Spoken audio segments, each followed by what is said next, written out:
हर नाम अमृत चाख तृप्ति नानका उर धारिया। दर जाए दर्शन करी भाणे तार तारण हारिया। हर नाम अमृत चाख तृप्ति नानका उर धारिया। वाहिगुरु जी का खालसा वाहिगुरु जी की फतेह। सतनाम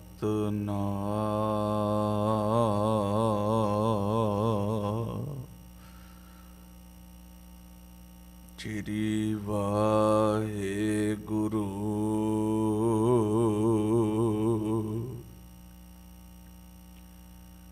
साहिब जियो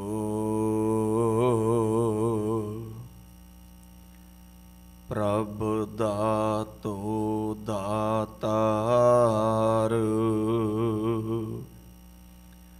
परयो जाचक एक शरणा।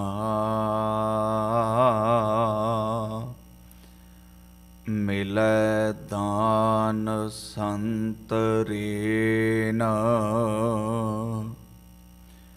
जेह लग भव जल तरना। बेनत करो अरदास सुनो जे ठाकुर पावै।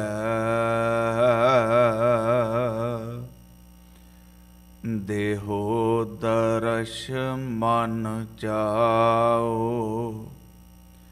भगत ए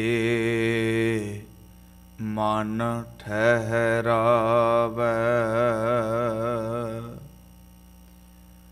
बलियो चराग अंधियार में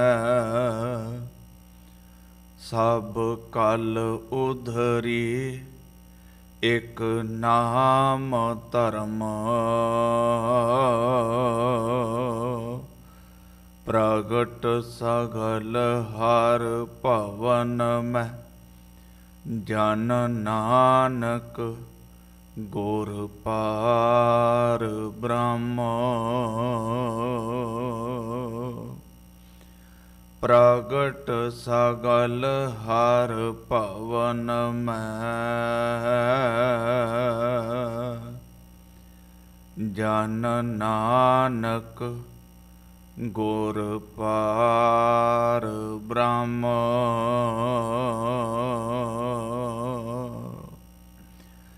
जुग हो जुग अटल चवर छतर तख्त दे मालक बाणी के बोहित मेहरां दे साईं बख्शिशां दे भंडार वालिए कुल आलम। राजान राज पानान पान देवान देव उपमा महान। धन धन धन सतगुरु श्री गुरु ग्रंथ साहब पातशाह जी महाराज दी पावन पवित्र मुकद्दस गोद अंदर सुभायमान होए बैठे गुरु सवारे सतसंगी जनों। वडभागे हाँ भाई गुरदेव ने ये सतसंग दियां घड़ियां बख्शिश कीतियां ने। बहुत ही रसभिन्नी आवाज़ दे विच गुरु दरबार दे हजूरी जत्थे भाई राय सिंह ते तिन्हां दे साथियां पासों संपूर्ण आशा की वार दे कीर्तन दा आनंद माणिया है। समा बनिया है चल रही लड़ीवार विचार दे अधीन भाई साहब होरां ने शब्द दे रहिंदे बंद क्योंकि दो पदियां दी विचार कल दे दीवान विच आपां कीती सी। अगले दो बंदां दा पाठ ਬੜੇ ਪਿਆਰ ਸਤਿਕਾਰ ਸਹਿਤ ਸਾਨੂੰ ਸਾਰਿਆਂ ਨੂੰ ਸਰਵਨ ਕਰਵਾਇਆ ਹੈ। ਧੰਨ ਸਤਿਗੁਰੂ ਸ੍ਰੀ ਗੁਰੂ ਨਾਨਕ ਸਾਹਿਬ ਪਾਤਸ਼ਾਹ ਜੀ ਮਹਾਰਾਜ ਦੁਆਰਾ ਛੰਤ ਦੇ ਸਿਰਲੇਖ ਥੱਲੇ ਬਿਲਾਵਲ ਰਾਗ ਦੇ ਵਿੱਚ ਜੋ ਰੱਬੀ ਮਿਹਰਾਮਤ ਕਿਰਪਾ ਬਖਸ਼ਿਸ਼ ਕੀਤੀ ਜਾ ਰਹੀ ਹੈ, ਇਹ ਸਾਰੇ ਸ਼ਬਦ ਦੇ ਵਿੱਚ ਜਿਹੜੀ ਜੀਵ ਰੂਪੀ ਇਸਤਰੀ ਪਰਮੇਸ਼ਰ ਦੇ ਨਾਲ ਜੁੜ ਗਈ ਹੈ, ਜਿਹਦਾ ਚਿੱਤ ਰੱਬ ਦੇ ਨਾਲ ਲੱਗ ਗਿਆ ਹੈ, ਉਸ ਦੀ ਸ਼ੋਭਾ ਵਡਿਆਈ ਮੇਰੇ ਹਜ਼ੂਰ ਨੇ ਕੀਤੀ ਹੈ। ਉਹਦੇ ਅੰਦਰ ਦੀ ਕੀ ਅਵਸਥਾ ਬਣਦੀ ਹੈ, ਕਦੋਂ ਕਦੋਂ ਕਿਵੇਂ ਕਿਵੇਂ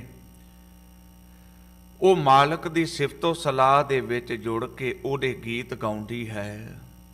ਤੇ ਜਦੋਂ ਉਹਦੇ ਪ੍ਰਾਣਾਂ ਦਾ ਆਧਾਰ ਪਰਮੇਸ਼ਰ ਦਾ ਨਾਮ ਬਣ ਜਾਂਦਾ ਹੈ, ਤਾਂ ਫੇਰ ਸੰਸਾਰ ਵਾਲੇ ਪਾਸਿਓਂ ਉਹ ਜਿੱਥੇ ਆਪਣਾ ਵਿਕਾਰਾਂ ਤੋਂ ਛੁਟਕਾਰਾ ਕਰ ਲੈਂਦੀ ਹੈ, ਉੱਥੇ ਨਾਲ ਹੀ ਹਰ ਵੇਲੇ ਰੱਬੀ ਰੰਗ ਦੇ ਵਿੱਚ ਰੰਗੀ ਰਹਿੰਦੀ ਹੈ। ਧੰਨ ਸਤਿਗੁਰੂ ਸ੍ਰੀ ਗੁਰੂ ਨਾਨਕ ਸਾਹਿਬ ਪਾਤਸ਼ਾਹ ਜੀ ਮਹਾਰਾਜ ਜਿਹੜੀ ਪੰਕਤੀ ਅੱਜ ਕਿਰਪਾ ਕੀਤੀ ਹੈ, ਸ਼੍ਰੀ ਧਾਰ ਮੋਹਿ ਅੜੀ ਪਿਰ ਸੰਗ ਸੂਤੀ ਰਾਮ। ਪ੍ਰੋਫੈਸਰ ਸਾਹਿਬ ਸਿੰਘ ਹੋਰਾਂ ਨੇ ਸ਼੍ਰੀ ਦੇ ਅਰਥ ਮਾਇਆ ਕੀਤੇ ਨੇ, ਤੇ ਸ਼੍ਰੀ ਧਾਰ ਦੇ ਅਖਰੀ ਅਰਥ ਨੇ ਜਿਹੜਾ ਮਾਇਆ ਦਾ ਪਤੀ ਹੈ, ਮਾਇਆ ਦਾ ਮਾਲਕ ਹੈ, ਭਾਵ ਨਿਰੰਕਾਰ ਪਰਮੇਸ਼ਰ, ਉਹ ਅਕਾਲ ਪੁਰਖ ਪਰਿਪੂਰਨ ਪਰਮੇਸ਼ਰ, ਉਹਨੂੰ ਠਾਕੁਰ ਕਹਿ ਲਈਏ, ਬੀਠੁਲ ਕਹਿ ਲਈਏ, ਕਿਉਂਕਿ ਧੰਨ ਸਤਿਗੁਰੂ ਸ੍ਰੀ ਗੁਰੂ ਗ੍ਰੰਥ ਸਾਹਿਬ ਪਾਤਸ਼ਾਹ ਜੀ ਮਹਾਰਾਜ ਦੀ ਪਾਵਨ ਪਵਿੱਤਰ ਬਾਣੀ ਦਾ ਬੜਾ ਅਟਲ ਫੁਰਮਾਨ ਹੈ, ਕੋਈ ਬੋਲੇ ਰਾਮ ਰਾਮ, ਕੋਈ ਖੁਦਾਏ, ਕੋਈ ਸੇਵੈ ਗੁਸਾਈਆਂ, ਕੋਈ ਅਲਾਏ, ਕਾਰਨ ਕਰਨ ਕਰੀਮ, ਕਿਰਪਾ ਧਾਰ ਰਹੀਮ। ਜਿਸ ਵਕਤ ਬਾਬਾ ਕਬੀਰ ਜੀ ਦੇ ਸਨਮੁਖ ਇਹ ਖਿਆਲ ਸੰਸਾਰ ਦੇ ਲੋਕਾਂ ਨੇ ਦਿੱਤਾ, ਤਵੱਜੋ ਬਖਸ਼ਿਆ ਜੇ ਗੁਰਮੁਖੋ, ਕਿ ਭਗਤ ਜੀ ਤੁਹਾਨੂੰ ਕੀ ਫਰਕ ਪੈਂਦਾ ਹੈ, ਤੁਸੀਂ ਰਾਮ ਦੀ ਥਾਂ ਤੇ ਅੱਲਾਹ ਕਹਿ ਲਵੋ।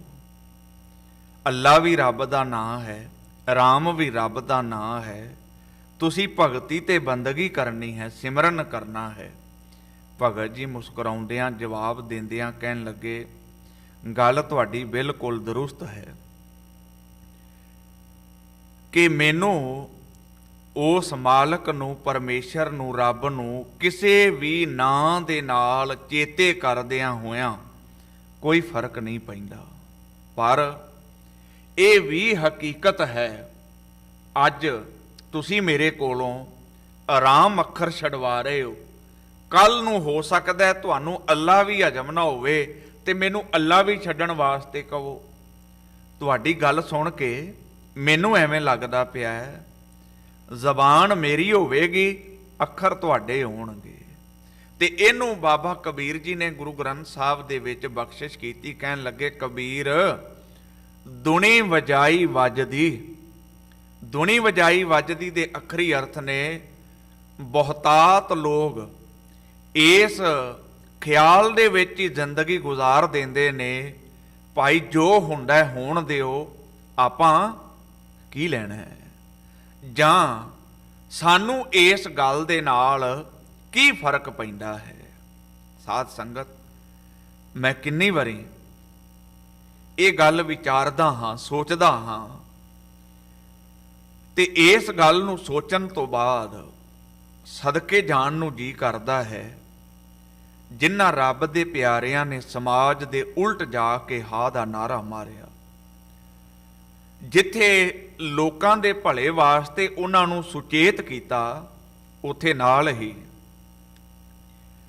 ਜਿਹੜਾ ਲੋਕ ਵਿਰੋਧ ਸੀਗਾ ਉਸ ਨੂੰ ਵੀ ਬੜੇ ਵੱਡੇ ਪੱਧਰ ਦੇ ਉੱਤੇ ਝੱਲਿਆ।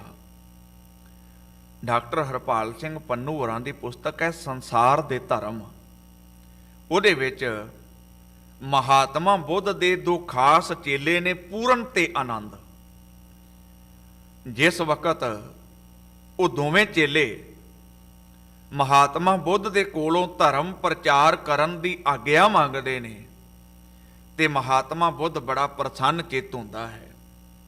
ਗੁਰੂ ਰੂਪ ਸਾਧ ਸੰਗਤ, ਮੇਰੇ ਖਿਆਲ ਵਿੱਚ ਆਪ ਜੀਆਂ ਨੂੰ ਗਿਆਤ ਹੋਵੇਗਾ ਕਿ ਕਾਲਿੰਗ ਦਾ ਯੁੱਧ ਜਿੱਤਣ ਤੋਂ ਬਾਅਦ ਸਮਰਾਟ ਅਸ਼ੋਕ ਨੇ ਹਥਿਆਰ ਸੁੱਟ ਦਿੱਤੇ ਸੀਗੇ।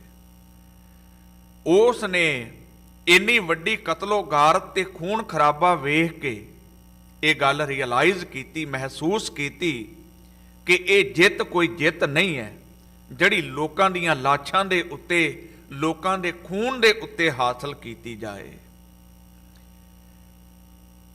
ਜਦੋਂ ਮਨ ਇਸ ਬੈਰਾਗ ਦੇ ਵਿੱਚ ਗਿਆ ਤੇ ਉਹਨੇ ਨਿਸ਼ਚਾ ਕੀਤਾ ਕਿ ਮੈਂ ਕਿਸੇ ਧਰਮ ਦੇ ਵਿੱਚ ਸ਼ਾਮਲ ਹੋ ਜਾਵਾਂ, ਮੈਂ ਕਿਸੇ ਧਰਮ ਨੂੰ ਅਪਣਾ ਲਵਾਂ।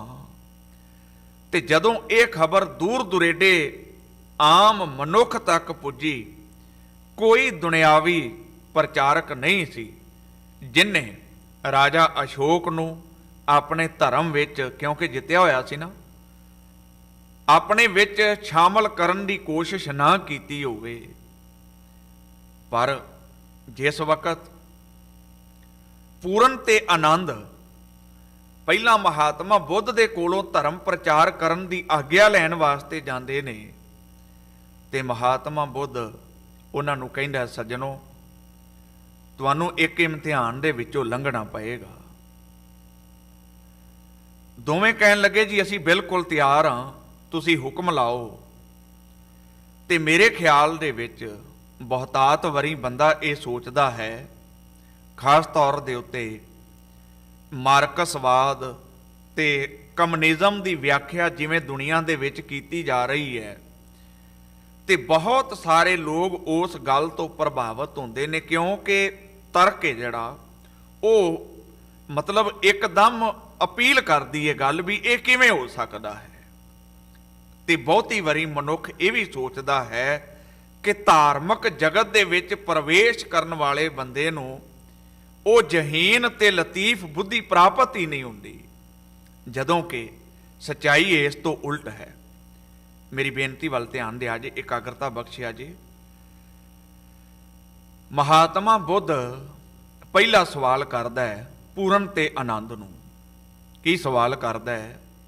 ਭਾਈ, ਤੁਸੀਂ ਲੋਕਾਂ ਦੇ ਵਿੱਚ ਜਾਣਾ ਹੈ, ਲੋਕ ਆਪਣੀ ਕਿਸਮ ਦੀ ਜ਼ਿੰਦਗੀ ਜਿਉਣ ਦੇ ਵਿੱਚ ਗਿੱਝੇ ਹੋਏ ਨੇ, ਤੁਸੀਂ ਲੋਕਾਂ ਦੀ ਸੋਚ ਤੋਂ ਉਲਟ ਜਾ ਕੇ ਗੱਲ ਕਰਨੀ ਹੈ।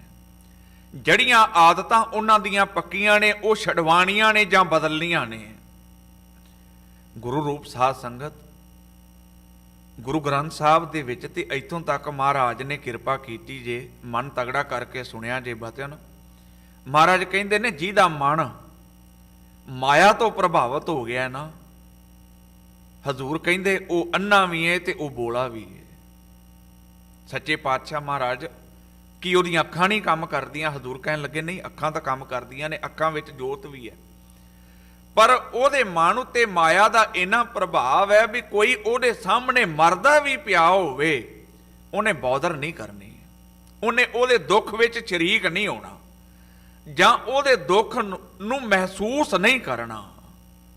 ਕੋਈ ਜਿੰਨਾ ਮਰਜ਼ੀ ਵਿਲਕਦਾ ਪਿਆ ਹੋਵੇ ਤੇ ਉਹਦੇ ਕੰਨਾਂ ਵਿੱਚ ਉਸ ਵਿਰਲਾਪ ਦੀ ਆਵਾਜ਼ ਨਹੀਂ ਪੈਣੀ। ਖਾਸ ਤੌਰ ਦੇ ਉੱਤੇ ਜਿਸ ਅੱਗ ਦੇ ਵਿੱਚੋਂ ਸੰਸਾਰ ਅੱਜ ਲੰਘ ਰਿਹਾ ਹੈ ਤੇ ਇੱਕ ਧਿਰ ਪੂਰੀ ਦੁਨੀਆ ਦੇ ਸਨਮੁਖ ਆਪਣੀ ਮਦਦ ਦੇ ਲਈ ਪੁਕਾਰ ਕਰ ਰਹੀ ਹੈ।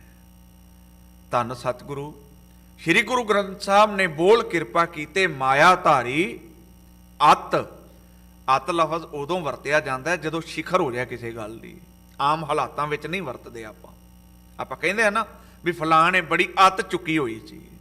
ਮਾਇਆ ਧਾਰੀ ਅੱਤ ਅੰਨਾ ਬੋਲਾ, ਸ਼ਬਦ ਨਾ ਸੁਣੇ, ਉਹ ਗੁਰੂ ਦੇ ਬਚਨ ਸੁਣਨ ਨੂੰ ਤਿਆਰ ਨਹੀਂ ਹੈਗਾ। ਬੋ ਰੋਲ ਕਚੋਲਾ, ਕਿਉਂਕਿ ਉਹਨੇ ਇੱਕ ਪੱਕੀ ਗੰਢ ਆਪਣੇ ਅੰਦਰ ਬੰਨ੍ਹ ਲਈ ਏ, ਉਸੇ ਤਸੱਵਰ ਦੇ ਵਿੱਚ, ਉਸੇ ਖਿਆਲ ਦੇ ਵਿੱਚ, ਉਸੇ ਰੂਟੀਨ ਦੇ ਵਿੱਚ ਉਹ ਜ਼ਿੰਦਗੀ ਜਿਉਣੀ ਚਾਹੁੰਦਾ ਹੈ।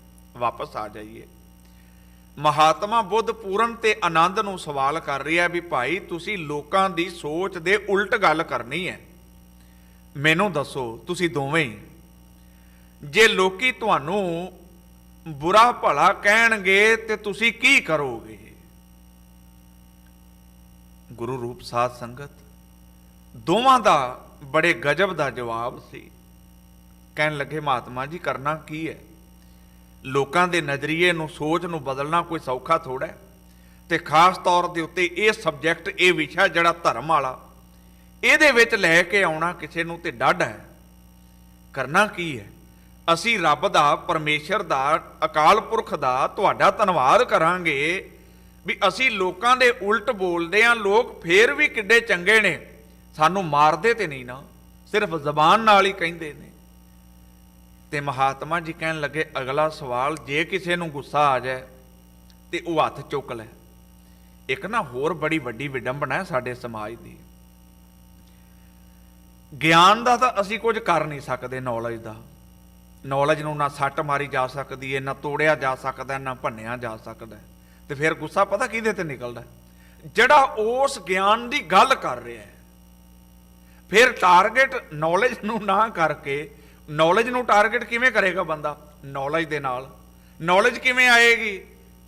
ਸ਼ਬਦ ਨਾਲ ਜੁੜ ਕੇ, ਸੱਚ ਨਾਲ ਜੁੜ ਕੇ। ਉਹ ਲਮੇਰਾ ਪੈਂਦਾ ਹੈ। ਮੈਂ ਤੇ ਇੱਥੋਂ ਤੱਕ ਵੀ ਬੇਨਤੀ ਕਰਨਾ, ਜਦੋਂ ਕੋਈ ਬੰਦਾ ਅਗਰੈਸ਼ਨ ਵਿੱਚ ਆਉਂਦਾ, ਗੁੱਸੇ ਵਿੱਚ ਆਉਂਦਾ, ਸਮਝ ਲਓ ਵੀ ਉਹਦਾ ਸਮਝ ਤੇ ਗਿਆਨ ਮੁੱਕ ਗਿਆ।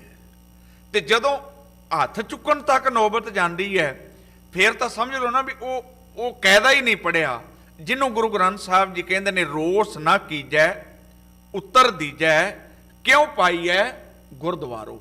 ਫਿਰ ਵਾਪਸ ਆ ਜਾਈਏ, ਜਿਹੜੀ ਮੈਂ ਬੇਨਤੀ ਕਰ ਰਿਹਾ ਸਾਂ।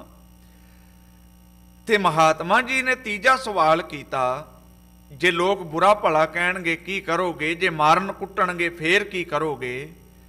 ਤੇ ਅੰਤਮ ਸਵਾਲ, ਜੇ ਧਰਮ ਦਾ ਪ੍ਰਚਾਰ ਕਰਦਿਆਂ ਹੋਇਆਂ ਕੋਈ ਬੰਦਾ ਤੁਹਾਨੂੰ ਮੌਤ ਦੇ ਘਾਟ ਉਤਾਰ ਦੇ, ਪੂਰਨ ਤੇ ਆਨੰਦ ਦੱਸੋ, ਫੇਰ ਕੀ ਕਰੋਗੇ? ਉਹਨਾਂ ਦਾ ਜਵਾਬ ਬੜੇ ਗਜਬ ਦਾ ਸੀ। ਕਹਿਣ ਲੱਗੇ ਜ਼ਿੰਦਗੀ ਨੇ ਇੱਕ ਨਾ ਇੱਕ ਦਿਨ ਤੇ ਮੁੱਕਣਾ ਹੀ ਹੈ। ਜੇ ਧਰਮ ਦਾ ਪ੍ਰਚਾਰ ਕਰਦਿਆਂ ਮੁੱਕ ਜਾਏ ਤੇ ਫਿਰ ਇਹਦੇ ਨਾਲੋਂ ਹੋਰ ਵੱਡਾ ਸਵਾਬ ਕਿਹੜਾ ਹੋ ਸਕਦਾ ਹੈ? ਸਵਾਲ ਹੈ ਕੌਮ ਦੇ ਸਨਮੁਖ, ਇਹਨਾਂ ਮੁਲਕਾਂ ਦੇ ਵਿੱਚ ਵਸਣ ਵਾਲੇ ਆਪਾਂ ਲੋਕ, ਸਾਡਿਆਂ ਘਰਾਂ ਦੇ ਵਿੱਚ ਕਿਉਂ ਨਹੀਂ ਅੱਜ ਪ੍ਰਚਾਰਕ ਪੈਦਾ ਹੋ ਰਹੇ? ਕਿਉਂ ਕਿਸੇ ਮਾਪੇ ਦਾ ਸੁਪਨਾ ਆਪਣੇ ਬੱਚੇ ਨੂੰ ਪ੍ਰਚਾਰਕ ਬਣਾਉਣਾ ਨਹੀਂ ਹੈ? ਬਾਕੀ ਸਾਰਾ ਕੁਝ, ਸਾਰਾ ਦਿਨ ਆਪਾਂ ਗੱਲਾਂ ਬਾਤਾਂ ਕਰਦੇ ਹਾਂ, ਵਿਚਾਰ ਵਿਮਰਸ਼ ਕਰਦੇ ਹਾਂ। ਉਹ ਪੂਰਨ ਤੇ ਆਨੰਦ ਜਦੋਂ ਰਾਜੇ ਅਸ਼ੋਕ ਦੇ ਕੋਲ ਗਏ ਨੇ, ਰਾਜਾ ਅਸ਼ੋਕ ਹਰੇਕ ਧਰਮ ਦੇ ਪ੍ਰਚਾਰਕ ਨੂੰ ਬਹੁਤ ਸਾਰੇ ਸਵਾਲ ਕਰਿਆ ਕਰੇ, ਤੇ ਕੋਈ ਵੀ ਜਵਾਬ ਦੇ ਤੇ ਉਹ ਪ੍ਰਭਾਵਿਤ ਨਾ ਹੋਵੇ। ਪੂਰਨ ਤੇ ਆਨੰਦ ਦੋਵੇਂ ਹੀ ਉਹਦੇ ਕੋਲ ਗਏ ਨੇ, ਰਾਜੇ ਅਸ਼ੋਕ ਦੇ ਕੋਲ। ਰਾਜਾ ਅਸ਼ੋਕ ਕਹਿਣ ਲੱਗਾ ਤੁਹਾਨੂੰ ਮੇਰੇ ਸਵਾਲਾਂ ਦਾ ਜਵਾਬ ਦੇਣਾ ਪਏਗਾ। ਕਹਿਣ ਲੱਗੇ ਬਿਲਕੁਲ ਦਿਆਂਗੇ, ਪਰ ਤੈਨੂੰ ਸਵਾਲ ਕਰਨ ਤੋਂ ਪਹਿਲਾਂ ਆਪਣੇ ਅੰਦਰੋਂ ਇਹ ਗੱਲ ਭੁੱਲਣੀ ਪੈਗੀ ਕਿ ਤੂੰ ਰਾਜਾ ਹੈ ਤੇ ਤੂੰ ਜਿੱਤਿਆ ਹੋਇਆ ਰਾਜਾ ਹੈ। ਜਿੰਨੀ ਦੇਰ ਤੱਕ ਤੇਰੇ ਅੰਦਰ ਇਹ ਖਿਆਲ ਚੱਲਦਾ ਪਿਆ ਕਿ ਤੂੰ ਜਿੱਤਿਆ ਹੋਇਆ ਰਾਜਾ ਹੈ, ਓਨੀ ਦੇਰ ਤੱਕ ਅਸੀਂ ਜਿੰਨੇ ਮਰਜ਼ੀ ਜਵਾਬ ਦੇ ਦਈਏ ਤੇਰੀ ਤਸੱਲੀ ਨਹੀਂ ਹੋਣੀ। ਇਤਿਹਾਸ ਗਵਾਹ ਹੈ, ਰਾਜੇ ਅਸ਼ੋਕ ਨੇ ਕੋਈ ਸਵਾਲ ਨਹੀਂ ਸੀ ਕੀਤਾ ਤੇ ਬਹੁਤ ਧਰਮ ਅਪਣਾ ਲਿਆ ਸੀ। ਮੈਂ ਪੁਸਤਕ ਦਾ ਜ਼ਿਕਰ ਪਹਿਲਾਂ ਕਰ ਦਿੱਤਾ ਹੈ। ਮੇਰੇ ਧੰਨ ਸਤਿਗੁਰੂ ਸ੍ਰੀ ਗੁਰੂ ਗ੍ਰੰਥ ਸਾਹਿਬ ਪਾਤਸ਼ਾਹ ਜੀ ਮਹਾਰਾਜ, ਵਾਪਸ ਆ ਜਾਈਏ ਜਿੱਥੋਂ ਮੈਂ ਬੇਨਤੀ ਪ੍ਰਾਰੰਭ ਕੀਤੀ ਸੀ। ਕਬੀਰ ਦੂਣੀ ਵਜਾਈ ਵੱਜਦੀ, ਸੰਸਾਰ ਤੇ ਵਹਿੰਦੇ ਪਾਣੀ ਦੇ ਮੁਤਾਬਕ ਟੁਰਨਾ ਬੜਾ ਸੌਖਾ ਹੈ, ਸੁਖੈਨ ਹੈ। ਪਰ ਬੜਾ ਔਖਾ ਹੈ ਉਸ ਵਹਿਣ ਦੇ ਸਨਮੁਖ ਖਲੋ ਕੇ ਧਰਮ ਦੀ ਸੱਚ ਦੀ ਗੱਲ ਕਿਸੇ ਦੇ ਸਨਮੁਖ ਰੱਖਣੀ, ਤੇ ਖਾਸ ਤੌਰ ਦੇ ਉੱਤੇ ਕਿਸੇ ਐਸੇ ਬੰਦੇ ਨੂੰ ਜਿਹੜਾ ਧਰਮ ਤੋਂ ਕੋਸਾਂ ਦੂਰ ਹੈ ਧਰਮ ਦੇ ਕਲਾਵੇ ਵਿੱਚ ਲੈ ਕੇ ਆਉਣਾ। ਭਗਤ ਜੀ ਕਹਿ ਰਹੇ ਨੇ, ਤੂੰ ਪੀ ਵਜੈ ਨਾਲ। ਹਰ ਉਹ ਬੰਦਾ, ਇਹ ਈਡੀਅਮ ਪ੍ਰਚਲਿਤ ਹੈ ਜੀ, ਜਿਸ ਕਾ ਖਾਇਆ ਉਸੀ ਕਾ ਗਾਇਆ। ਵੀ ਕੀ ਫਰਕ ਪੈਂਦਾ ਹੈ ਜੀ। ਪਰ ਬਾਬਾ ਕਬੀਰ ਜੀ ਕਹਿਣ ਲੱਗੇ, ਤੁਸੀਂ ਮੇਰੇ ਕੋਲੋਂ ਅੱਜ ਰਾਮ ਛਡਵਾ ਰਹੇ ਹੋ। ਗੁਰਬਾਣੀ ਦੀ ਪੰਕਤੀ ਹੈ, ਮੈਂ ਆਪਣੇ ਕੋਲੋਂ ਨਹੀਂ ਕਹਿ ਰਿਹਾ। ਤੇ ਮੈਨੂੰ ਕਹਿ ਰਿਹਾ ਜੇ ਮੈਂ ਅੱਲਾ ਬੋਲ ਲਵਾਂ, ਹੋ ਸਕਦਾ ਕੱਲ ਨੂੰ ਤੁਹਾਨੂੰ ਅੱਲਾ ਵੀ ਚੰਗਾ ਨਾ ਲੱਗੇ ਤੇ ਤੁਸੀਂ ਮੇਰੇ ਉੱਤੇ ਨਵਾਂ ਅੱਖਰ ਕੋਈ ਮੜ ਦਿਓ। ਦੁਹਾਈ ਰੱਬ ਦੀ, ਇਹ ਮੇਰੇ ਕੋਲੋਂ ਨਹੀਂ ਜੇ ਹੋਣਾ। ਬਾਬਾ ਕਬੀਰ ਜੀ ਦਾ ਪਹਿਲਾਂ ਸ਼ਲੋਕ ਮੁਕੰਮਲ ਕਰ ਲਈਏ ਤੇ ਫਿਰ ਦੂਜੀ ਪੰਕਤੀ ਸਰਵਣ ਕਰਦੇ ਹਾਂ। ਭਗਤ ਜੀ ਕਹਿੰਦੇ ਨੇ, ਕਬੀਰ ਦੁਣੀ ਵਜਾਈ ਵੱਜਦੀ, ਤੂੰ ਪੀ ਵੱਜੈ ਨਾਲ। ਸੋਈ ਜਿਉ ਨਾ ਵੱਜਦਾ, ਜਿਤ ਅੱਲਾ ਕਰਦਾ ਸਾਰ। ਉਹ ਦੁਨੀਆ ਦੀ ਬੋਲੀ ਨਹੀਂ ਬੋਲਦਾ ਜਿਹਦੀ ਸਾਂਝ ਰੱਬ ਨਾਲ ਬਣ ਗਈ ਹੈ, ਜਿਹਦੇ ਨਾਲ ਪਰਮੇਸ਼ਰ ਹੋ ਗਿਆ। ਪੂਰੇ ਦਾ ਪੂਰਾ ਬਨਾਰਸ ਸ਼ਹਿਰ ਇੱਕ ਪਾਸੇ ਹੈ ਤੇ ਰੱਬ ਦੇ ਰੰਗ ਵਿੱਚ ਰੰਗਿਆ ਹੋਇਆ ਬਾਬਾ ਕਬੀਰ ਕੱਲਾ ਇੱਕ ਪਾਸੇ ਹੈ। ਸਾਰਾ ਸੰਸਾਰ, ਤੁਸੀਂ ਧਿਆਨ ਕਰੋ ਨਾ, ਸਾਡਾ ਜਿੱਦਾਂ ਵੀ ਚੌਗਿਰਦਾ ਹੈਗਾ। ਵੈਸੇ ਤੇ ਸੱਚਾਈ ਇਹ ਹੈ ਵੀ ਇਹਨਾਂ ਮੁਲਕਾਂ 'ਚ ਆ ਕੇ ਸਾਡਾ ਆਂਢ ਗੁਆਂਢ ਰਹਿ ਹੀ ਨਹੀਂ ਗਿਆ, ਚੌਗਿਰਦਾ ਰਹਿ ਹੀ ਨਹੀਂ ਗਿਆ। ਵੀ ਜਿਨ੍ਹਾਂ ਨੂੰ ਆਪਾਂ ਫੋਨ ਕਰਨੇ ਆ ਜਾਂ ਜਿਹੜੇ ਸਾਨੂੰ ਫੋਨ ਕਰਦੇ ਨੇ ਉਹਨਾਂ ਨਾਲ ਹੀ ਰਿਲੇਸ਼ਨ ਰਹਿ ਗਏ। ਉਹਨਾਂ ਦੀ ਗਿਣਤੀ 5 ਹੋਵੇਗੀ, 10 ਹੋਏਗੀ। ਪਰ ਕਿੱਡਾ ਅਫਸੋਸ ਹੈ ਵੀ ਬੰਦਾ ਉਸ ਝਮੇਲੇ ਵਿੱਚੋਂ ਵੀ ਬਾਹਰ ਨਹੀਂ ਨਿਕਲਦਾ। ਖਾਸ ਤੌਰ ਉੱਤੇ ਜਦੋਂ ਧਰਮ ਦੇ ਰਾਹ ਤੇ ਟੁਰਨਾ, ਮੈਨੂੰ ਨਹੀਂ ਲੱਗਦਾ ਕਿ ਐਡੀ ਲੰਮੇਰੀ ਕਿਸੇ ਨਾਲ ਡਿਸਕਸ ਕਰਨ ਦੀ ਲੋੜ ਹੈ। ਬਦਲਣਾ ਅਸੀਂ ਹੈ, ਆਪਣੇ ਆਪ ਨੂੰ ਬਦਲਣਾ ਹੈ ਤੇ ਕਿਸੇ ਬੰਦੇ ਦੇ ਆਖੇ ਲਾ ਕੇ ਥੋੜਾ ਬਦਲਣਾ ਹੈ। ਸਾਡੇ ਅੰਦਰ ਨੂੰ ਬਦਲੇਗਾ ਗੁਰੂ, ਗੁਰੂ ਦਾ ਸ਼ਬਦ। ਤੇ ਜਦੋਂ ਬੰਦਾ ਗੁਰੂ ਦੇ ਆਖੇ ਲੱਗਦਾ, ਤੁਸੀਂ ਮੈਨੂੰ ਦੱਸੋ ਕਿ ਗੁਰੂ ਦੇ ਆਖੇ ਲੱਗਣ ਵਾਲੇ ਬੰਦੇ ਨੂੰ ਕਦੇ ਮਾਯੂਸ ਹੋਣ ਦੀ ਲੋੜ ਹੈ, ਪਰੇਸ਼ਾਨ ਹੋਣ ਦੀ ਲੋੜ ਹੈ? ਕਿਸੇ ਬੰਦੇ ਦੇ ਕਿਹਾ ਜੇ ਕੋਈ ਬਦਲਦਾ ਹੈ ਤੇ ਉਹ ਭਾਵੇਂ ਬੰਦਾ ਕੋਈ ਵੀ ਹੋਵੇ, ਮੈਂ ਮਾਫੀ ਮੰਗ ਕੇ ਕਹਿ ਰਿਹਾ, ਜਦੋਂ ਉਹ ਬੰਦਾ ਕੋ ਭੁੱਲ ਕਰੇਗਾ ਤੇ ਤੁਸੀਂ ਵੀ ਪਰੇਸ਼ਾਨ ਹੋਵੋਗੇ। ਪਰ ਜਦੋਂ ਬੰਦਾ ਗੁਰੂ ਦੇ ਆਖੇ ਲੱਗੇਗਾ ਤੇ ਗੁਰੂ ਗ੍ਰੰਥ ਸਾਹਿਬ ਦੇ ਕੀ ਬਚਨ ਨੇ, ਬਾਣੀ ਪ੍ਰਭ ਕੀ ਸਭ ਕੋ ਬੋਲੇ,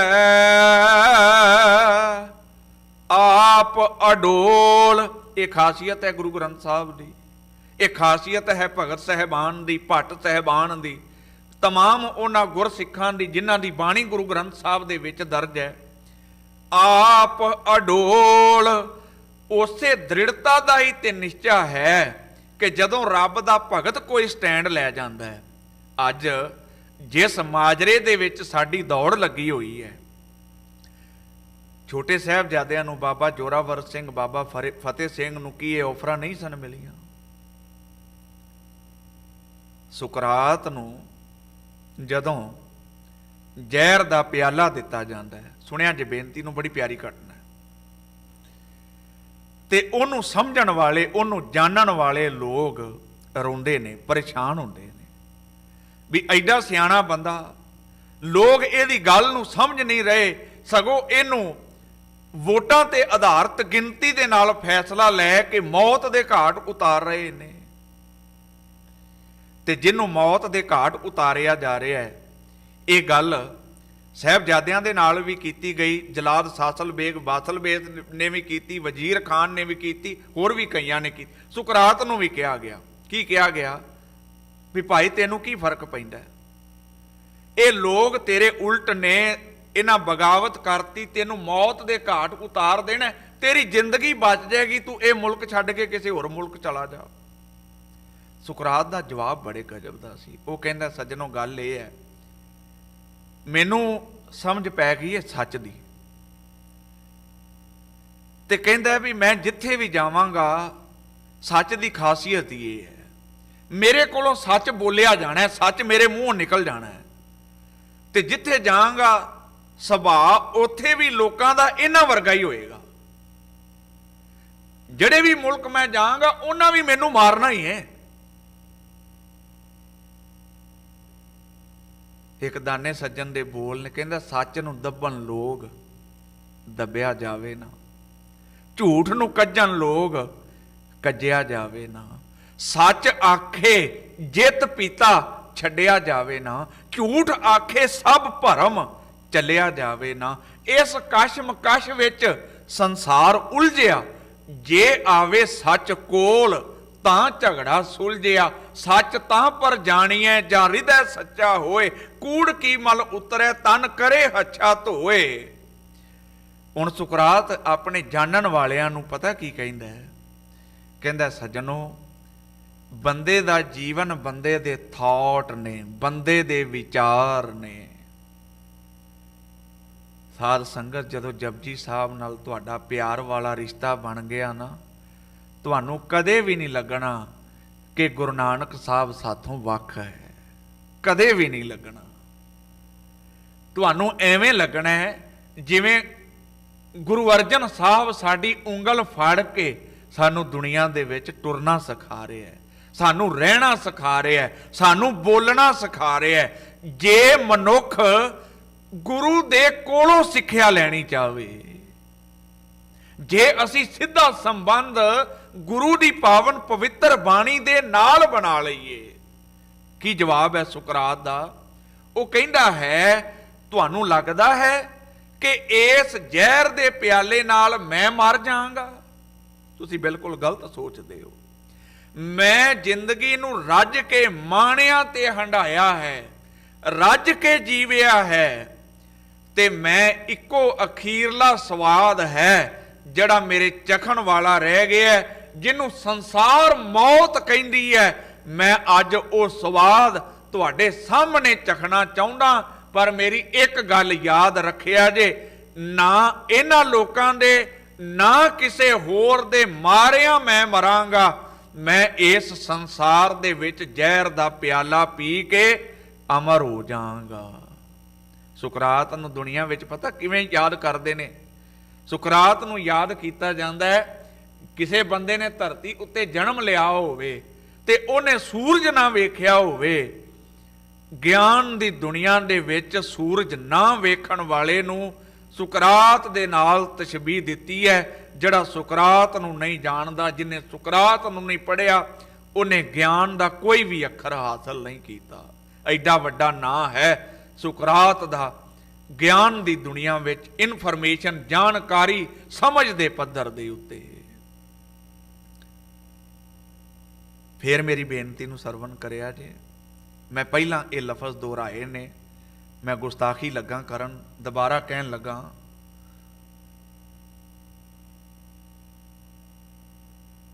ਬੰਦੇ ਦਾ ਜ਼ੋਰ ਗਿਆਨ ਦੇ ਉੱਤੇ ਨਹੀਂ ਚੱਲਦਾ। ਫਿਰ ਜਿਹੜਾ ਉਸ ਗਿਆਨ ਦੀ ਗੱਲ ਕਰ ਰਿਹਾ ਹੈ ਤੇ ਬੰਦਾ ਉਹਦੇ ਉੱਤੇ ਆਪਣਾ ਗੁੱਸਾ ਪ੍ਰਗਟ ਕਰਦਾ ਹੈ, ਉਹਦੇ ਨਾਲ ਮਾਰ ਕੁਟਾਈ ਕਰਦਾ ਹੈ।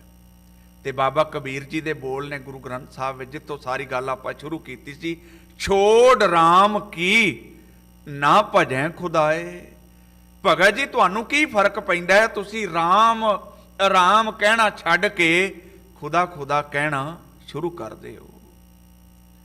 ਇੱਕ ਗੱਲ ਹੋਰ ਧਿਆਨ ਵਿੱਚ ਰੱਖਿਆ ਜੀ, ਠੰਡੇ ਬੁਰਜ ਦੇ ਵਿੱਚ ਸਾਰੀ ਰਾਤ ਡਾਕਟਰ ਨਰਿੰਦਰ ਸਿੰਘ ਕਪੂਰ ਦੀਆਂ ਪੁਸਤਕਾਂ ਪੰਜਾਬੀ ਲਿਟਰੇਚਰ ਦੇ ਵਿੱਚ ਬੜਾ ਅਹਿਮ ਥਾਂ ਰੱਖਦੀਆਂ ਨੇ। ਉਹ ਕਹਿੰਦੇ ਨੇ ਕਿ ਜਿਹੜਾ ਰੱਬ ਦਾ ਭਗਤ ਹੈ, ਪਰਮੇਸ਼ਰ ਦਾ ਪਿਆਰਾ ਹੈ, ਜ਼ੁਲਮੀ ਬੰਦਾ ਜਨਮ ਲੈਂਦਾ ਹੈ, ਸੰਸਾਰ ਵਿੱਚ ਆਉਂਦਾ ਹੈ, ਜ਼ੁਲਮ ਕਮਾਉਂਦਾ ਹੈ, ਤੇ ਜਦੋਂ ਉਹ ਸੰਸਾਰ ਤੋਂ ਕੂਚ ਕਰਕੇ ਜਾਂਦਾ ਹੈ, ਉਹਦੀ ਜ਼ਿੰਦਗੀ ਦੀ ਕਹਾਣੀ ਬੰਦ ਹੋ ਜਾਂਦੀ ਹੈ। ਰੱਬ ਦਾ ਪਿਆਰਾ ਸੰਸਾਰ ਵਿੱਚ ਆਉਂਦਾ ਹੈ, ਸੰਸਾਰ ਵਿੱਚ ਰਹਿੰਦਾ ਹੈ, ਲੋਕਾਂ ਵਾਸਤੇ ਜਿਉਂਦਾ ਹੈ, ਤੇ ਜਦੋਂ ਉਹਨੂੰ ਕੋਈ ਜ਼ਹਿਰ ਦਾ ਪਿਆਲਾ ਦਿੰਦਾ ਹੈ, ਜਦੋਂ ਉਹਨੂੰ ਕੋਈ ਨੀਹਾਂ ਦੇ ਵਿੱਚ ਖੜਾ ਕਰਦਾ ਹੈ, ਜ਼ੁਲਮੀ ਬੰਦੇ ਦੀ ਕਿਤਾਬ ਬੰਦ ਹੁੰਦੀ ਹੈ, ਧਰਮੀ ਬੰਦੇ ਦੀ ਜ਼ਿੰਦਗੀ ਦੀ ਕਹਾਣੀ ਸ਼ੁਰੂ ਹੋ ਜਾਂਦੀ ਹੈ। ਅੱਜ ਵੀ ਫਤਿਹਗੜ੍ਹ ਸਾਹਿਬ ਦੀ ਪਾਵਨ ਪਵਿੱਤਰ ਧਰਤੀ ਦੇ ਉੱਤੇ ਸਿੱਖ ਦਸੰਬਰ ਦੇ ਮਹੀਨੇ ਵਿੱਚ ਜਾਂਦਾ ਹੈ ਤੇ ਮੈਨੂੰ ਦੱਸੋ ਮੁਰਦਾ ਹੋ ਚੁੱਕੀ ਰੂਹ ਵੀ ਉਥੋਂ ਜੀਵਨ ਪ੍ਰਾਪਤ ਕਰਕੇ ਵਾਪਸ ਪਰਤਦੀ ਹੈ। ਕਿਵੇਂ? ਉਸ ਨੀਂਹ ਦੇ ਵਿੱਚ ਖਲੋ ਕੇ ਬਾਬਾ ਜ਼ੋਰਾਵਰ ਸਿੰਘ, ਬਾਬਾ ਫਤਿਹ ਸਿੰਘ ਸਾਡੇ ਅੰਦਰ ਨੂੰ ਹਲੂਣਾ ਦਿੰਦੇ ਨੇ ਤੇ ਸਾਨੂੰ ਖਿੱਚ ਕੇ ਗੁਰੂ ਦੇ ਚਰਨਾਂ ਦੇ ਨਾਲ ਜੋੜਦੇ ਨੇ। ਮੈਂ ਵਾਪਸ ਆ ਜਾਵਾਂ ਜਿੱਥੋਂ ਮੈਂ ਬੇਨਤੀ ਪ੍ਰਾਰੰਭ ਕੀਤੀ ਸੀ। ਕਬੀਰ ਦੁਨੀ ਵਜਾਈ ਵੱਜਦੀ, ਤੂੰ ਪੀ ਵੱਜੈ ਨਾਲ, ਸੋਈ ਜਿਉ ਨਾ ਵੱਜਦਾ, ਜਿਤ ਅੱਲਾ ਕਰਦਾ ਸਾਰ। ਧੰਨ ਸਤਿਗੁਰੂ ਸ੍ਰੀ ਗੁਰੂ ਗ੍ਰੰਥ ਸਾਹਿਬ ਨੇ ਐਸੇ ਸ਼ਬਦ ਗੁਰੂ ਦੇ ਲੜ ਤੁਹਾਨੂੰ ਮੈਨੂੰ ਸਾਰਿਆਂ ਨੂੰ ਲਾਇਆ ਹੈ ਕਿ ਮਨੁੱਖ ਹੈਰਾਨ ਰਹਿ ਗਿਆ।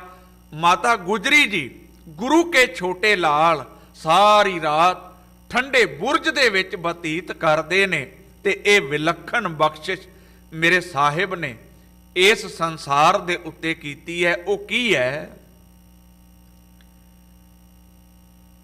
ਸੰਸਾਰ ਬਾਤ ਪਾਉਂਦਾ ਹੈ, ਰਾਤ ਨਹੀਂ ਮੁੱਕਦੀ, ਬਾਤ ਮੁੱਕ ਜਾਂਦੀ। ਸਿੱਖਾ ਤੇਰਾ ਇਤਿਹਾਸ ਕਿੱਡਾ ਵਿਲੱਖਣ ਹੈ। ਮਾਂ ਗੁਜਰੀ ਸਾਰੀ ਰਾਤ ਬਾਤਾਂ ਪਾਉਂਦੀ ਰਹੀ,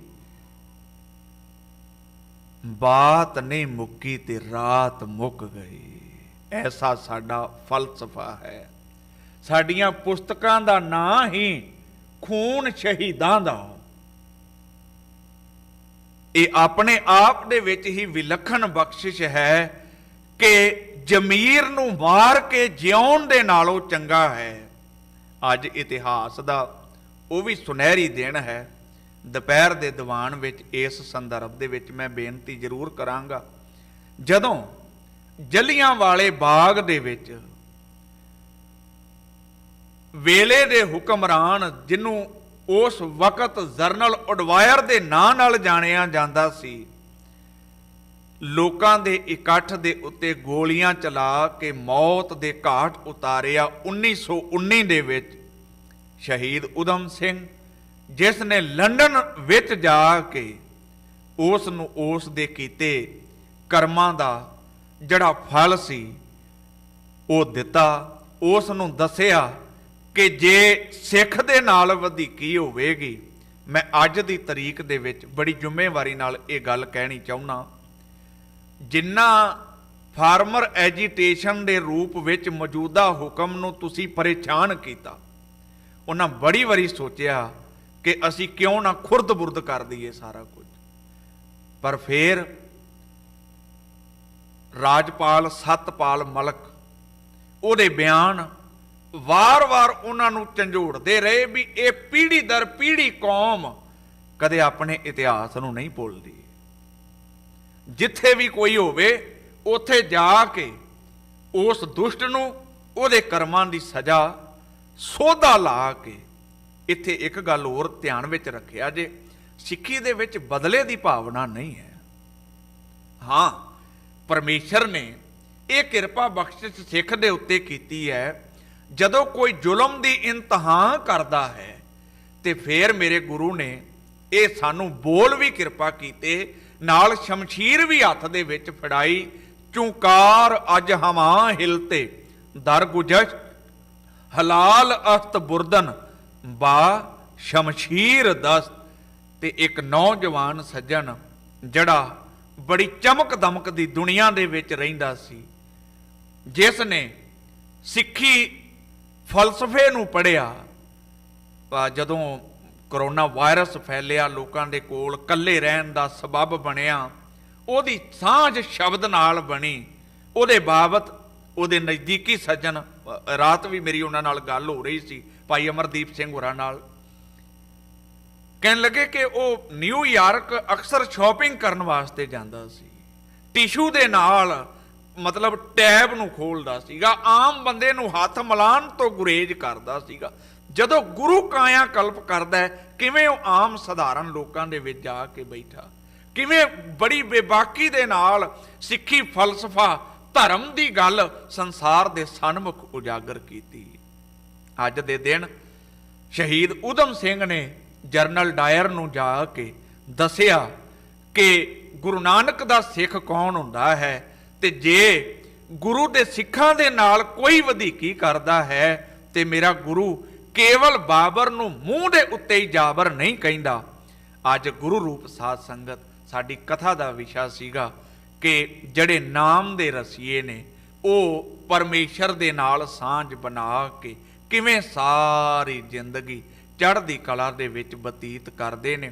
ਇਤਿਹਾਸ ਦੇ ਪੰਨਿਆਂ ਤੋਂ ਸੁਕਰਾਤ ਦਾ ਰੈਫਰੈਂਸ ਦੇ ਕੇ, ਬਾਬਾ ਕਬੀਰ ਜੀ ਦਾ ਗੁਰੂ ਗ੍ਰੰਥ ਸਾਹਿਬ ਦੇ ਵਿੱਚੋਂ ਪਾਵਨ ਸ਼ਬਦ ਪੜ੍ਹ ਕੇ ਸਾਰੀ ਗੱਲਬਾਤ ਕੀਤੀ। ਮੇਰੇ ਧੰਨ ਸਤਿਗੁਰੂ ਸ੍ਰੀ ਗੁਰੂ ਨਾਨਕ ਸਾਹਿਬ ਜੀ ਅੱਗੇ ਕਿਰਪਾ ਬਖਸ਼ਿਸ਼ ਕਰ ਰਹੇ ਨੇ। ਸ਼੍ਰੀ ਧਰ ਮੋਹਿਆੜੀ ਪੇਰ ਸੰਗ ਸੂਤੀ ਰਾਮ।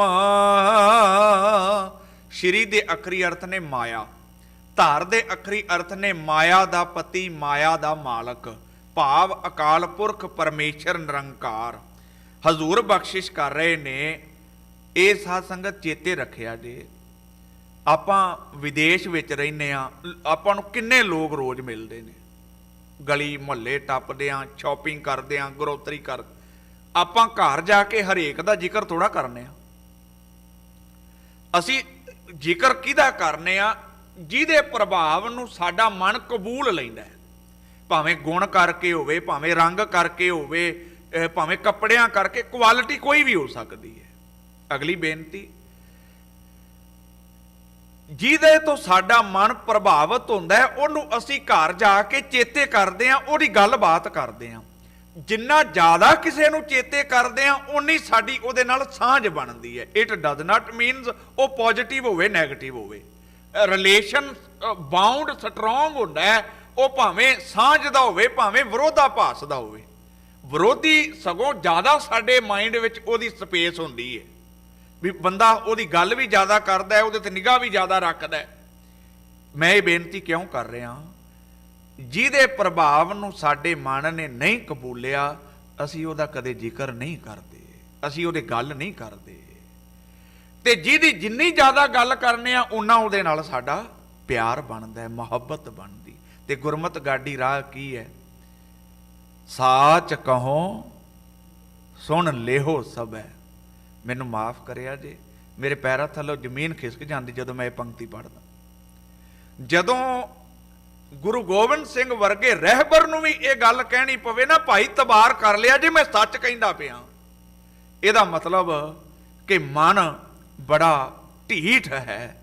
ਇਹ ਕਿਸੇ ਵੀ ਪੱਧਰ ਤੇ ਜਾ ਕੇ ਗੱਲ ਸੁਣਨ ਤੇ ਮੰਨਣ ਨੂੰ ਤਿਆਰ ਨਹੀਂ ਹੈਗਾ। ਗੁਰੂ ਨੂੰ ਵੀ ਕਹਿਣਾ ਪਿਆ, ਭਾਈ ਮੈਂ ਸੱਚ ਕਹਿੰਦਾ ਪਿਆ ਜੇ, ਤੇ ਇਕੱਲੇ ਸਿੱਖਾਂ ਵਾਸਤੇ ਨਹੀਂ ਕਹਿੰਦਾ ਪਿਆ। ਮਹਾਰਾਜ ਕੀ ਸਾਚ ਕਹੋ ਸੁਣ ਲੇਹੋ ਸਭ ਹੈ, ਜਿਨ ਪ੍ਰੇਮ ਕੀਓ ਤਿਨ ਹੀ ਪ੍ਰਭ ਪਾਇਓ। ਤੇ ਇਹ ਸਾਰਾ ਸੋਈਆ ਹੀ ਬੜੇ ਗਜਬ ਦਾ ਹੈ। ਕਹਾਂ ਭਇਓ ਜੋ ਦੋ ਲੋਚਨ ਮੂੰਡ ਕੈ, ਬੈਠ ਰਹਿਓ ਬਕ ਧਿਆਨ ਲਗਾਇਓ, ਨਾਤ ਫਿਰਿਓ ਲਿਏ ਸਾਤ ਸਮੁੰਦਰ, ਲੋਕ ਗਇਓ ਪਰ ਲੋਕ ਹੋਏ। ਅਖਰੀ ਅਰਥ ਕਰ ਲਈਏ, ਨਹੀਂ ਤਾਂ ਆਪਾਂ ਫੇਰ ਦੂਰ ਚਲੇ ਜਾਣਾ। ਹਜ਼ੂਰ ਕਹਿਣ ਲੱਗੇ ਕਿ ਜਿਹਦੀ ਸਾਂਝ ਉਸ ਮਾਇਆ ਦੇ ਪਤੀ ਨਾਲ ਬਣ ਗਈ ਹੈ, ਉਹਦੇ ਪਿਆਰ ਵਿੱਚ ਮੋਹੀ ਗਈ ਹੈ। ਮੈਂ ਜਿਹੜੀ ਸਾਰੀ ਬੇਨਤੀ ਕਰਨੀ ਚਾਹੁੰਦਾ, ਜਿਹਦੇ ਵਾਸਤੇ ਇੰਨਾ ਜ਼ੋਰ ਲਾਇਆ, ਉਹ ਸਿਰਫ ਇਹ ਹੈ ਵੀ ਜ਼ਿੰਦਗੀ ਦਾ ਕਿਹੜਾ ਵੇਲਾ ਜਦੋਂ ਸਾਨੂੰ ਗੁਰੂ ਗ੍ਰੰਥ ਸਾਹਿਬ ਚੇਤੇ ਆਉਂਦਾ ਹੈ, ਕਿਹੜੀ ਲੋੜ ਹੈ ਜਿਹੜੀ ਗੁਰੂ ਗ੍ਰੰਥ ਸਾਹਿਬ ਸਾਡੀ ਪੂਰੀ ਕਰਦਾ ਹੈ। ਵੈਸੇ ਜਿਹੜਾ ਅਸਲੀ ਸਵਾਲ ਹੈ ਉਹ ਤਾਂ ਇਹ ਬਣਦਾ ਹੈ ਵੀ ਇਹ ਜੀ ਕਿਹੜੀ ਲੋੜ ਹੈ ਜਿਹੜੀ ਗੁਰੂ ਗ੍ਰੰਥ ਸਾਹਿਬ ਨਹੀਂ ਪੂਰੀ ਕਰਦਾ। ਪਰ ਫੇਰ ਵੀ ਜਦੋਂ ਅਸੀਂ ਥਾਂ ਪੁਰ ਥਾਂ ਸੱਜੇ ਖੱਬੇ ਜਾਂਦੇ ਹਾਂ ਤੇ ਫੇਰ ਸਾਨੂੰ ਸੋਚਣਾ ਵਿਚਾਰਨਾ ਚਾਹੀਦਾ ਹੈ ਵੀ ਭਾਈ ਅਸੀਂ ਗੁਰੂ ਦੇ ਸਿੱਖ ਵੀ ਅਖਵਾਉਂਦੇ ਹਾਂ ਤੇ ਸਾਡੀ ਮਨੋਦਸ਼ਾ ਕਿੱਥੇ ਖਲੋਤੀ ਹੋਈ ਹੈ। ਪੇਰ ਸੰਗ ਸੂਤੀ ਰਾਮ, ਪੇਰ ਕਹਿੰਦੇ ਨੇ ਮਾਲਕ ਨੂੰ, ਅਕਾਲ ਪੁਰਖ ਨੂੰ। ਉਹ ਜੀਵ ਰੂਪੀ ਇਸਤਰੀ ਹਰ ਵੇਲੇ ਉਸ ਪੇਰ ਦੇ ਨਾਲ, ਜਿਹਨੇ ਉਹਦੇ ਮਨ ਨੂੰ ਮੋਹ ਲਿਆ, ਉਹਦੇ ਨਾਲ, ਰੱਬ ਨਾਲ ਸੁੱਤੀ ਹੋਈ, ਰੱਬ ਨਾਲ ਪਿਆਰ ਪਾਇਆ ਹੋਇਆ। ਗੁਰ ਕੈ ਭਾਏ ਚੱਲੋ, ਉਹ ਹਰ ਵੇਲੇ ਹੁਣ ਗੁਰੂ ਦੇ ਅਦਬ ਵਿੱਚ, ਗੁਰੂ ਦੇ ਭਾਵ ਵਿੱਚ, ਰਿਸਪੈਕਟ ਵਿੱਚ ਚੱਲਦੀ ਹੈ। ਸਾਚ ਸੰਗੂਤੀ ਰਾਮ, ਤੇ ਗੁਰੂ ਦੇ ਅਦਬ ਵਿੱਚ ਚੱਲਦਿਆਂ ਹੋਇਆਂ ਹਰ ਵੇਲੇ ਸੱਚ ਵਿੱਚ ਸਮਾਈ ਰਹਿੰਦੀ ਹੈ, ਸੱਚ ਦੇ ਨਾਲ ਲਬਰੇਦ ਰਹਿੰਦੀ ਹੈ। ਧਨ ਸਾਚ ਸੰਗੂਤੀ ਹਰ ਸੰਗ ਸੂਤੀ, ਸੰਗ ਸਖੀ ਸਹੇਲੀਆ। ਉਹ ਜੀਵ ਰੂਪੀ ਇਸਤਰੀ ਜਿੱਥੇ ਸੱਚ ਵਿੱਚ ਸਮਾਈ ਹੋਈ ਹੈ, ਸੱਚ ਦੇ ਨਾਲ ਹਰੀ ਦੇ ਨਾਲ ਸੁੱਤੀ ਹੋਈ ਹੈ, ਤੇ ਉਹਦੀ ਕਰਮ ਇੰਦਰੇ, ਉਹਦੇ ਗਿਆਨ ਇੰਦਰੇ, ਉਹਦੇ ਸੰਗੀ ਸਾਥੀ ਕਹਿਣ ਲੱਗੇ ਉਹ ਸਾਰੇ ਦੇ ਸਾਰੇ ਹਰ ਵੇਲੇ ਰੱਬੀ ਪਿਆਰ ਦੇ ਵਿੱਚ, ਪਰਮੇਸ਼ਰ ਦੀ ਯਾਦ ਦੇ ਵਿੱਚ ਗੜੂੰਦ ਰਹਿੰਦੇ ਹਨ। ਇੱਕ ਭਾਏ ਇੱਕ ਮਨ ਨਾਮ ਵਸਿਆ, ਸਤਿਗੁਰੂ ਹਮ ਮੇਲਿਆ। ਮਾਲਕ ਨੇ ਤਰੁੱਠ ਕੇ ਇਸ ਹਿਰਦੇ ਦੇ ਵਿੱਚ ਨਾਮ ਦਾ ਕਿਨਕਾ ਟਿਕਾ ਦਿੱਤਾ ਹੈ, ਤੇ ਉਸ ਨਾਮ ਦੇ ਵਸਣ ਦੇ ਨਾਲ ਮੇਰਾ ਜਿਹੜਾ ਮਿਲਾਪ ਹੈ ਉਹ ਪਰਮ ਪਿਤਾ ਪਰਮੇਸ਼ਰ ਦੇ ਨਾਲ ਹੋਇਆ ਹੈ। ਦਿਨ ਰੈਣ ਘੜੀ ਨਾ ਚਸਾ ਵਿਸਰੈ, ਸਾਸ ਸਾਸ ਨਿਰੰਜਨੋ। ਇਹ ਤੇ ਹੁਣ ਚਾਹ ਤੇ ਪਿਆਰ ਦੀ ਗੱਲ ਹੈ ਨਾ। ਹਜ਼ੂਰ ਕਹਿੰਦੇ ਨੇ ਦਿਨ ਰੈਣ ਇੱਕ ਵੀ ਸਾਹ ਉਹ ਮਾਲਕ ਦਾ ਨਾਮ, ਮਾਲਕ ਦੀ ਯਾਦ ਨਹੀਂ ਵਿਸਰਦੀ। ਹਰ ਸਾਹ ਦੇ ਨਾਲ ਉਹ ਚੇਤੇ ਆਉਂਦਾ ਹੈ। ਧੰਨ ਸਤਿਗੁਰੂ ਸ੍ਰੀ ਗੁਰੂ ਗ੍ਰੰਥ ਸਾਹਿਬ ਪਾਤਸ਼ਾਹ ਜੀ ਮਹਾਰਾਜ ਦਾ ਇਹ ਸਾਨੂੰ ਹੁਕਮ ਵੀ ਹੈ, ਕਰ ਬੰਦੇ ਤੂੰ ਬੰਦਗੀ, ਜਿਚਰ ਘਟ ਮੈਂ ਸਾਹ। ਅੱਗੇ ਹਜ਼ੂਰ ਨੇ ਬਖਸ਼ਿਸ਼ ਕੀਤੀ, ਸ਼ਬਦ ਜੋਤ ਜਗਾਏ ਦੀਪਕ, ਨਾਨਕਾ ਪਉ ਪੰਜਨੋ। ਇਹ ਔਖਾ ਹੈ ਕੰਮ ਗੁਰੂ ਰੂਪ ਸਾਧ ਸੰਗਤ।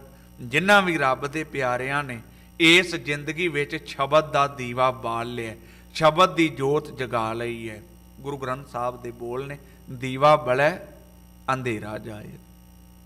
ਦੇਖੋ ਭਾਈ ਗਿਆਨ ਕੀ ਆਈ ਆਂਦੀ, ਸਭੈ ਉਡਾਨੀ ਭਰਮ ਕੀ ਟਾਟੀ, ਰਹੀ ਨਾ ਮਾਇਆ ਬਾਂਦੀ। ਹਜ਼ੂਰ ਬਖਸ਼ਿਸ਼ ਕਰਦੇ ਨੇ, ਭਾਈ ਸਿੱਖਾ ਇਹ ਚੇਤੇ ਰੱਖੀ, ਗੁਰ ਸਾਖੀ ਅੰਤਰ ਜਾਗੀ, ਤਾਂ ਚੰਚਲ ਮਤ ਤਿਆਗੀ।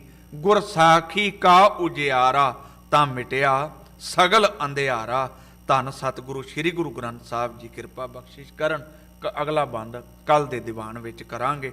ਹਜ਼ੂਰ ਨੇ ਅੱਗੇ ਬਖਸ਼ਿਸ਼ ਕੀਤੀ, ਜੋਤ ਸਬਾਈੜੇ ਤ੍ਰਿਭਵਨ ਸਾਰੇ ਰਾਮ। ਮਾਲਕ ਦੀ ਜੋਤ ਸਮੁੱਚੇ ਬ੍ਰਹਿਮੰਡ ਦੇ ਵਿੱਚ ਪਸਰ ਰਹੀ ਹੈ। ਕੱਲ ਨੂੰ ਇਸ ਸ਼ਬਦ ਨੂੰ ਗਹਿਰਾਈ ਦੇ ਨਾਲ ਵਾਚਾਂਗੇ। ਸਤਿਗੁਰੂ ਜੀ ਕਿਰਪਾ ਬਖਸ਼ਿਸ਼ ਕਰਨ। ਭੁੱਲ ਚੁੱਕ ਲਿਖੀਮਾ ਗੁਰਫਤਿਹ ਦੀ ਸਾਂਝ ਕਰੋ। ਆਖੋ ਜੀ ਵਾਹਿਗੁਰੂ ਜੀ ਕਾ ਖਾਲਸਾ, ਵਾਹਿਗੁਰੂ ਜੀ ਕੀ ਫਤਿਹ। ਰਾਮ ਕਲੀ ਮਹੱਲਾ ਤੀਜਾ। ਆਨੰਦ ਏਕ ਓੰਕਾਰ, ਸਤਿਗੁਰ ਪ੍ਰਸਾਦ। ਆਨੰਦ ਭਿਆ ਮੇਰੀ ਮਾਏ, ਸਤਿਗੁਰ